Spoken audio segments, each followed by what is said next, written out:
విజయవాడ పట్టణంలో ఉన్నటువంటి ప్రతి వార్డు తిరగాలని చెప్పి నిర్ణయించుకుని నిన్న 136 వార్డులు పర్యటించాము. ఈరోజు 4వ వార్డులో తిరుగుతున్నాము. పెద్దలు ఈ వార్డు ఇన్ఛార్జి, ఈ వార్డు నాయకులు సుబ్రహ్మణ్యం గారు, అదేవిధంగా పార్టీ అధ్యక్షులు గొర్రెల శ్రీను గారు, ఇక్కడ ఉన్నటువంటి వైఎస్ఆర్ కాంగ్రెస్ పార్టీ నాయకులు అందరూ కూడా చాలా కష్టపడి తిరుగుతున్నారు.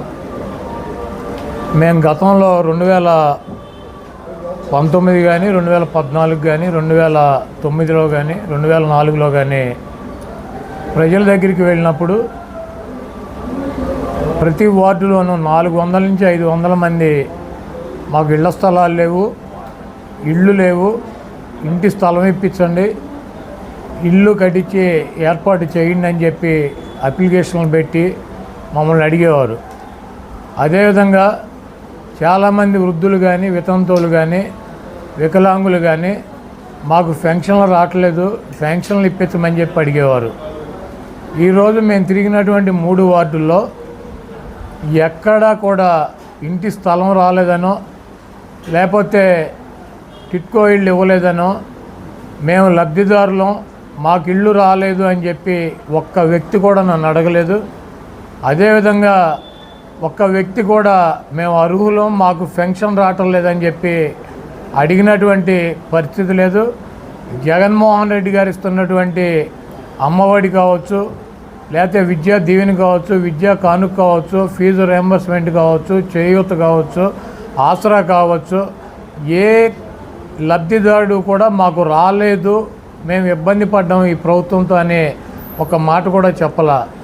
దానికి చాలా గర్వంగా ఫీల్ అవుతున్నాం. రాష్ట్ర ప్రభుత్వం ప్రతి లబ్ధిదారుని గుర్తించి వాళ్ళకి ఈ ప్రభుత్వం నుంచి అందాల్సినటువంటి సాయాన్ని కులాలకి, మతాలకి, పార్టీలకి సంబంధం లేకుండా ప్రతి వ్యక్తికి కూడా అందించినటువంటి ప్రభుత్వంగా జగన్మోహన్ రెడ్డి గారి ప్రభుత్వం ఈ దేశ చరిత్రలోనే రికార్డులతో, స్వర్ణాక్షరాలతో లిఖించబడుతుంది.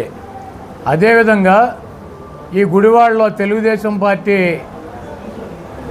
ఒక 30 సంవత్సరాలు బాబు కొడుకులు 3 సార్లు ఎమ్మెల్యేలు చేసి, ఇక్కడ చైర్మన్ చేసి 14 సంవత్సరాలు అధికారంలో ఉండి ఒక ఎకరం పొలం కొని ఒక చెరువు తవ్వించలేనటువంటి వెధవలో, ఒక ఎకరం కొని ఒక పేదలకి స్థలాలు ఇప్పించలేనటువంటి వెధవలో ఈరోజు రాజకీయ ఉపన్యాసాలు చెబుతున్నారు. కొడాలి నాని ఏం చేశాడని.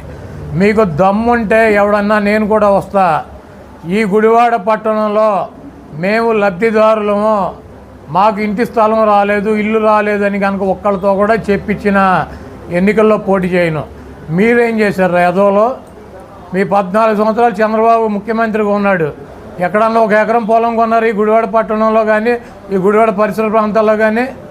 ఎవరికన్నా ఒక ఇంటి పట్టా ఇచ్చారా? లేకపోతే ఎవరికన్నా ఒక ఇల్లు కట్టుకుంటానికి లోన్ ఇచ్చినటువంటి పరిస్థితి ఉందా? ఈరోజు జగన్మోహన్ రెడ్డి గారు టిట్కో ఇల్లు కడితే దానికి 3 లక్షల లోన్ ఉంది, అది మేము రద్దు చేస్తామని చెబుతారు.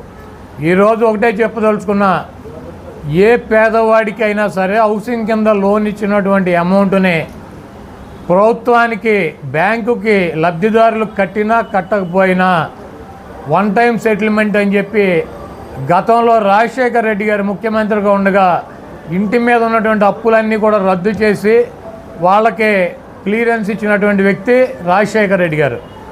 మొన్న జగన్మోహన్ రెడ్డి గారు 1 టైం సెటిల్మెంట్ అని చెప్పి ఎంత అప్పు ఉన్నా కూడా 10,000 కడితే రద్దు చేస్తానని చెబితే లబ్ధిదారులు 10,000 కూడా కట్టలేమని చెప్తే రూపాయి కూడా కట్టించుకోకుండా గత 20 సంవత్సరాల నుంచి ఉన్నటువంటి అప్పుల్ని రద్దు చేసి రిజిస్టర్ చేసి పట్టాలు ఇచ్చినటువంటి వ్యక్తి జగన్మోహన్ రెడ్డి గారు.